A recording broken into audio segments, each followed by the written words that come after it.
something really unique is that you guys said that you're actually going to pay agents for the amount of time that their buyers are using Leo AI and asking it questions. It's smart enough to know that you're on vacation. What's the point of reaching out? It's smart enough to know that you're looking for a blue countertop kitchen and you finally found a home that has blue countertops. What are the assets that we got from that Fly Homes acquisition? The photos that you upload tell us a lot. So we analyze them, we look at them, we extract information out of them, and all of that becomes available in your implicit searching. Most buyers are still searching for homes like it is 2012, clicking through portals and 47 browser tabs. Meanwhile, your tech has moved on. At least, it should have. On this episode of Perspectives Unlocked, Malcolm Lawson sits down with Real CTO Pritesh Damani to talk about Leo for Buyers, a voice-first home search that actually has a conversation with consumers, remembers what they want, and serves up homes in real time. They get into ARM, the AI brain behind it, how Fly Homes tech supercharges the platform, and what it means for agents who are tired of wrestling their CRM. If you have ever wanted your tech stack to feel more like a smart teammate and less like a glorified spreadsheet, this one is for you. So today we're talking with Pritesh Damani, the Chief Technology Officer here at Real Broker. Pritesh is the man behind all of Real's technology and his tech vision. Pritesh, how you doing today? Good. How are you? Doing good, man. So we're at the 2025 Rise event. You guys just had a couple of really major announcements, including Leo for Buyers. And Leo's our AI assistant. Can you tell us a little bit about Leo for Buyers and like what that role is going to look like? Yeah, I mean, I think if you look at technology and how property search has evolved over time, I would say like the last major innovation was when Zillow came out, right? Yeah. With property search, and like all of a sudden you were unlocked from the MLS. And I of course things got better, but like that was like the last big innovation. Yeah. I mean, tell me if you think otherwise, but like that was a big thing. And so Leo is, I think, a step further, and it's a step function change. It's not an incremental change. If you look at the UI, if you look at everything, like it's nowhere close to what other property searches are.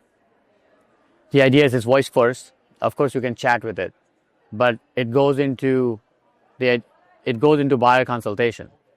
So step one is you go in, say, hey, the AI is smart enough to just have an entire conversation with you, understand what you're looking for, understand what you really need.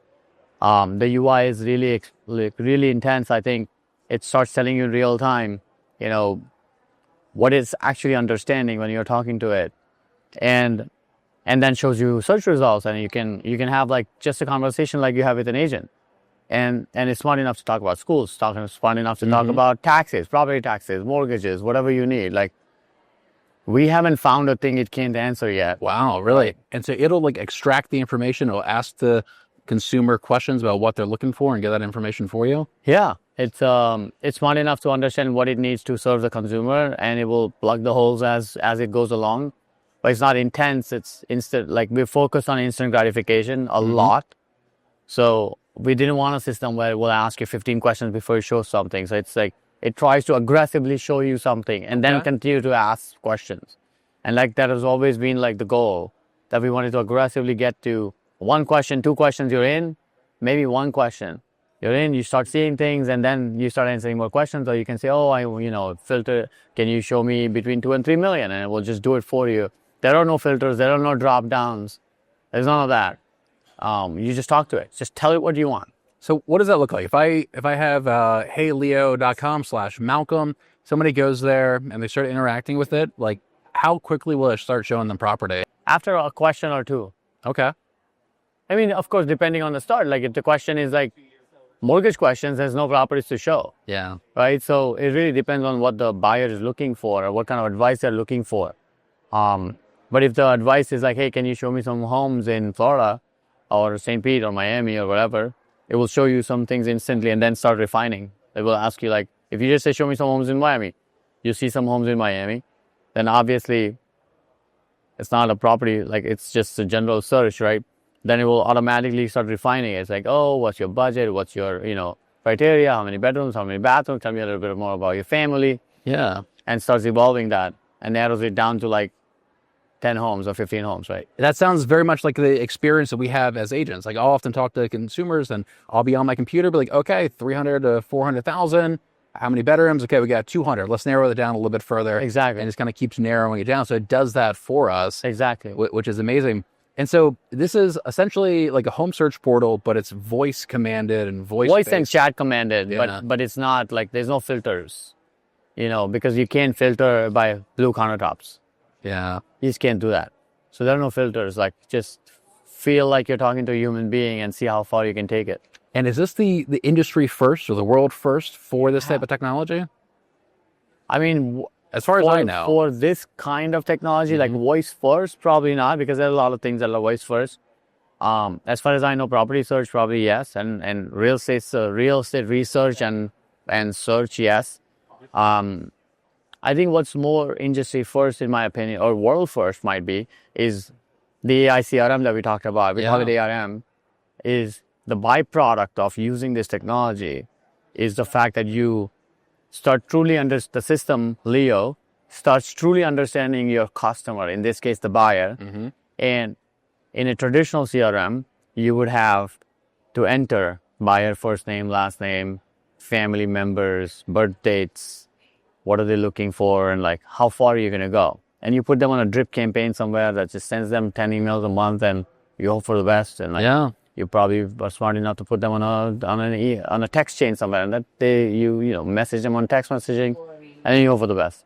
With ARM, you want to do any of those things, you go to the traditional CRM.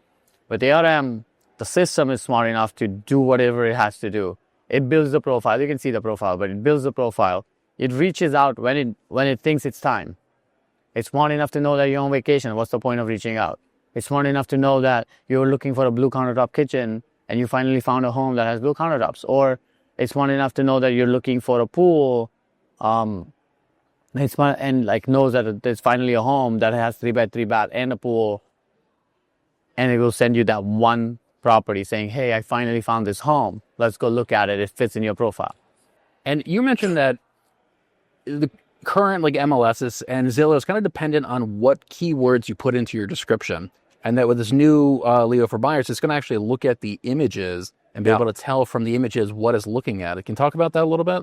So images have data, right? And realtors will do a good job of descriptions, but like enjoy the glorious sunset is not, it's not helpful for a buyer who has very specific needs, right? Like you can talk about the glorious sunset when you meet them and when you're in the house, but you don't talk about it when you're searching. So the photos that you upload tell us a lot. So we analyze them, we look at them, we extract information out of them, and all of that becomes available in your implicit searching.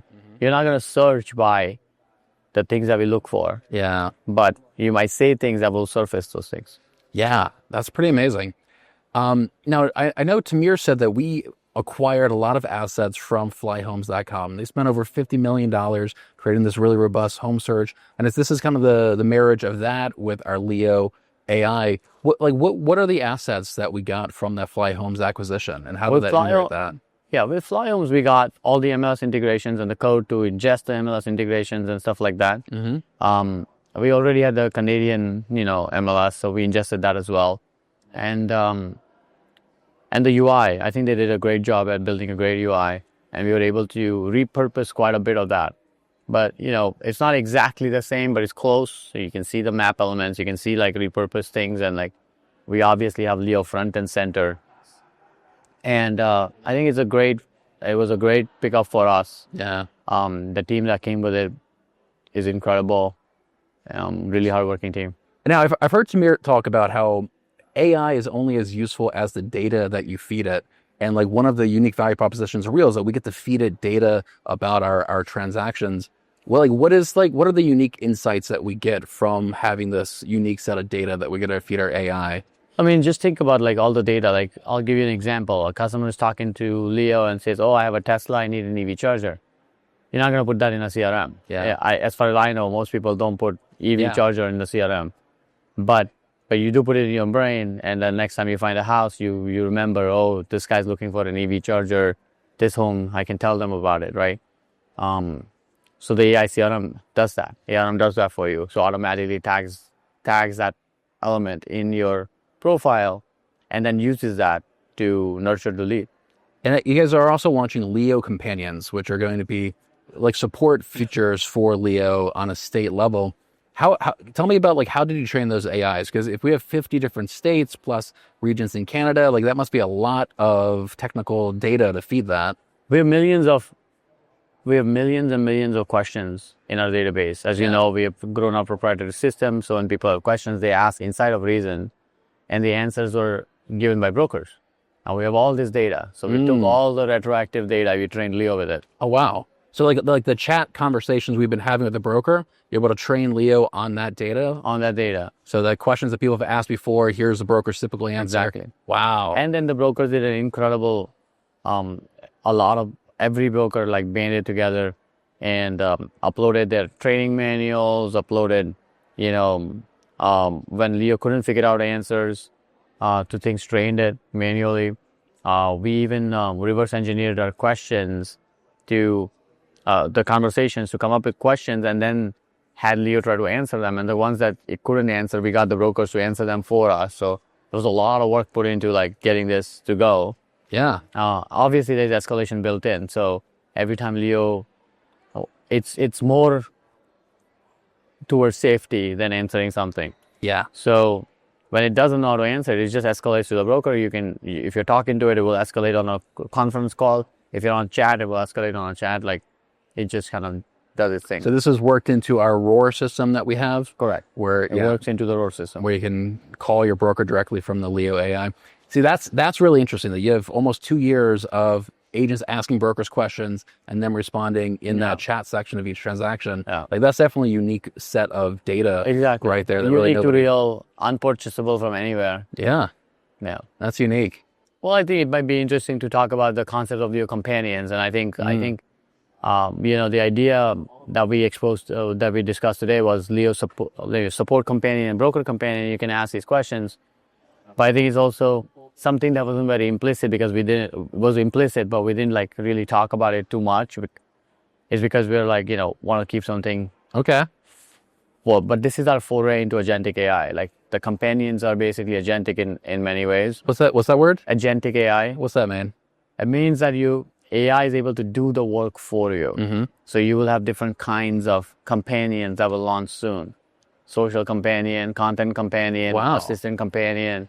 Yeah, like a marketing companion probably. Marketing companion. And these companions do work for you. They're not just like companions. They're actually like assistants. They're doing work for you. Wow. With specific, things that they can do for you. And that's truly agentic. Like that's what agentic AI is.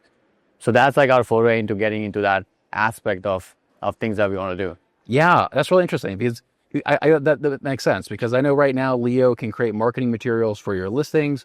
You guys are working on it, also writing contracts for you. Are we at that part? So that would be an example of like a separate one right there. Then you have broker support. It's gonna be like a separate role. Correct. Yeah, that's really interesting. These are the different companions, kind of the different roles from the one central Leo. Now, something really unique is that you guys said that you're actually going to pay agents for the amount of time that their buyers are using Leo AI and asking it questions. Yeah. That's incredibly unique. Never heard of that before. And I'm guessing it's because you guys get to sell them Real Mortgage and Real Title, promote those services. Yeah, I mean, if you think about it, companies pay somebody for product adoption all the time. It's very normal for someone to make a product, go advertise on Facebook or Google and get traffic for the product. So you are paying Google, you are paying Facebook. Well, we're paying you. Yeah. It's just that simple. Like you are the advertising engine for Hey Leo. So we feel like, okay, there's value in it. And we pay you by the minute of conversation. So this is really important. I think a lot of people didn't take that away. It's not, the animation is just an example. We will come up with the right value of conversation per minute. So like X dollars per minute of conversation, whether it's text or voice. And we will translate that over into dollars. And remember, like not every conversation that someone is having with Leo is going to convert into a lead. Yeah. Right? So the idea is it's like technically, hopefully, it's RESPA compliant where we're paying you for the conversations and only some of them might convert into like actually something meaningful. So But the idea is that that's the underlying issue, the underlying crux of it, right? Is agents are getting paid for the value they're bringing to Helio. Obviously, any conversation that you bring to your URL, like helio.com/Malcolm, right? It will be associated to you. So the customer is talking to Leo, all those conversations are visible to you. You have total control over it. You can pause Leo anytime you want. This is your data to take. It's on the API. You can download it, go do whatever you want with it. Like the company doesn't assume ownership on it, right? And if they transact, they transact. If they don't transact, then they don't transact.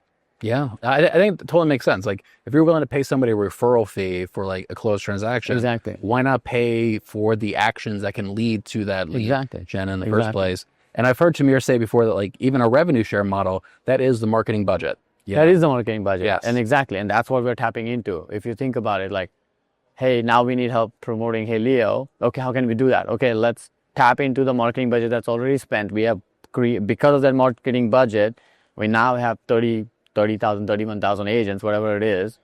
And we can use them to promote Leo. Okay, how do you do that? So you have helio.com, helio.com/Malcolm, helio.com/Malcolm/specific listing, which is a custom UI for that listing that you have. You can put that QR code on your yard sign or whatever. Yeah. Right? And it goes somewhere. And then any interaction with that goes to Malcolm, and Malcolm can take over, look at it. While Malcolm is sleeping at 3 a.m., suppose some customer is like having insomnia or something and wants to talk to you, well, they can talk to you. In my voice. From my your AI, voice. AI assistant in my your voice. If you like that, then it's in your voice. Yeah. And I love, so this Leo AI, consumers can talk to it and get buyer's consultation so they can ask it general buyer advice. As like a content creator, I can see that being very valuable as well. Yeah. You know, like, hey, come talk to my AI companion and he'll tell you exactly the stuff you need to go through to buy a home in Maryland. Yep. Yeah. Yeah, that's really powerful, especially for content creators and YouTubers. One thing I love about this company is like, I feel like we have a culture of just innovation. And so this is all innovative. I don't know anybody else in the industry doing this at all. This is the first time I even, like, listen, like the innovations that we have done in the past are true innovations, but they're operational innovations. Yeah. Operational efficiency innovations.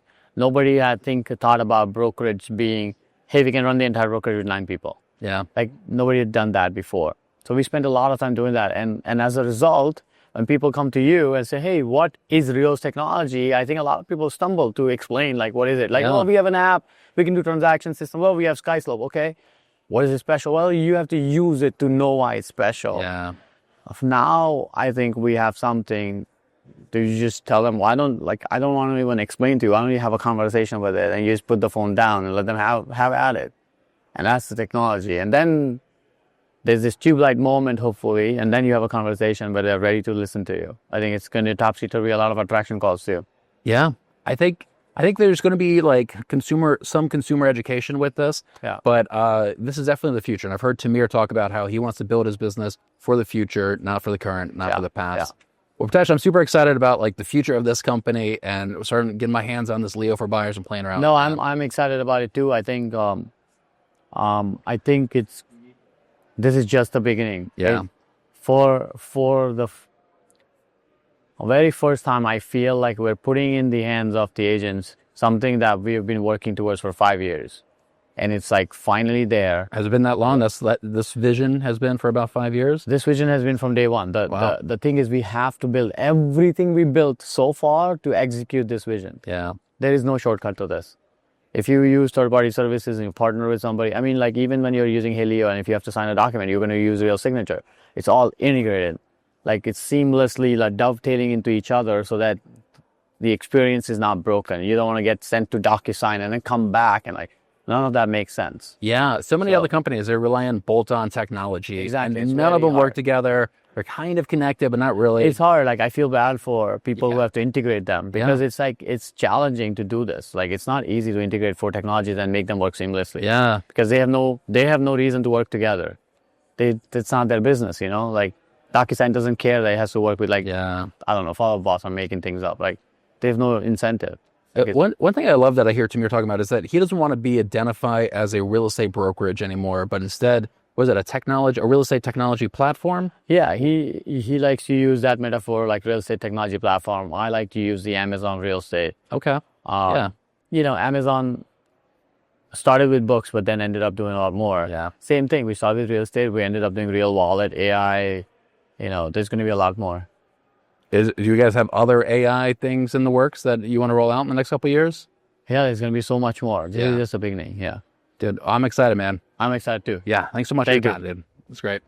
So that is the play. A buyer talks to Leo about schools, budgets, non-negotiables, and weirdly specific kitchen colors. ARM does the tagging, matching, and follow-up in the background. You focus on the relationship and the closing, not copy and paste. From AI companions that help with marketing and contracts, to a buyer experience that feels more like chatting with a super smart friend than fighting a portal, Pritesh is building tools that actually give you time back instead of stealing it. If this episode gave you ideas about how Leo can run in your business while you sleep, share it with another real agent. Hit subscribe on Perspectives Unlocked and get ready for a future where your tech finally pulls its weight.